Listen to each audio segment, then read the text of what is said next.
This is the documented record of Neylandville, Texas.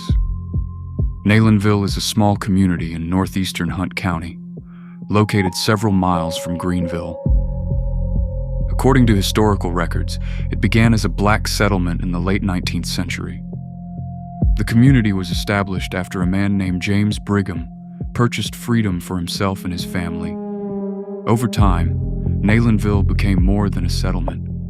It became a functioning place. Residents built homes.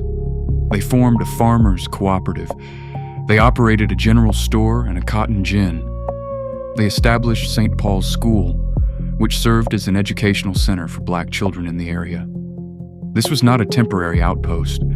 It was a community with land, structure, and purpose. And for a time, it was connected. In 1886, rail service reached the area. A post office operated in Neylandville from 1888 through 1924. On paper, the town had many of the elements that define permanence: access, commerce, education, recognition.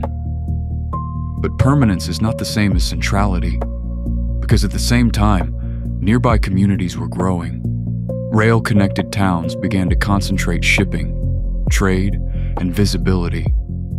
Places with stronger connections to transportation routes became the centers where goods moved, decisions were made, and attention settled. Neylandville did not disappear. It remained. But over time, it was no longer where activity was centered. It was no longer where the future was being routed. And that distinction matters, because a place does not have to be destroyed to be diminished. It only has to stop being treated as the center.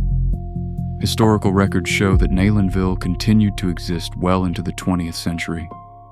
Its population persisted. Its community remained. But the scale changed. The visibility changed.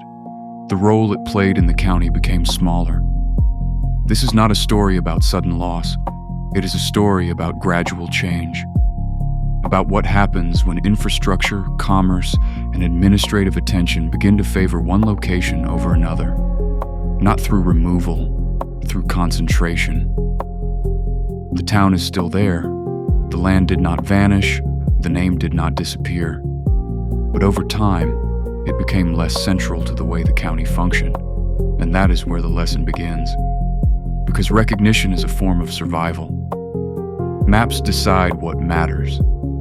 Not just by what they include, but by what they place at the center and what they leave on the edges.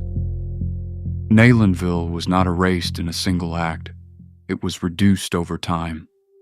As other places became more connected, more visible, more essential to the movement of goods, people, and decisions. That is how a place changes shape without ever being formally removed.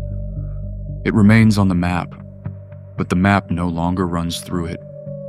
This is not a unique story. It has happened in towns across Texas and across the country, but it matters here because it shows a different kind of disappearance.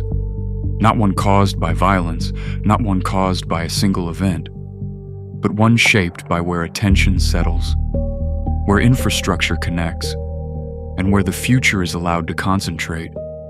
The town still exists, but it is no longer where the county looks when it decides where it is going next. That is what the record shows.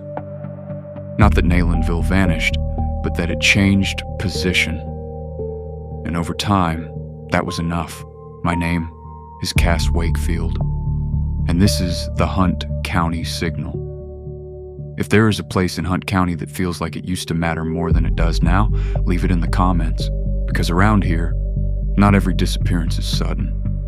Some of them happen slowly, until people forget where the center used to be.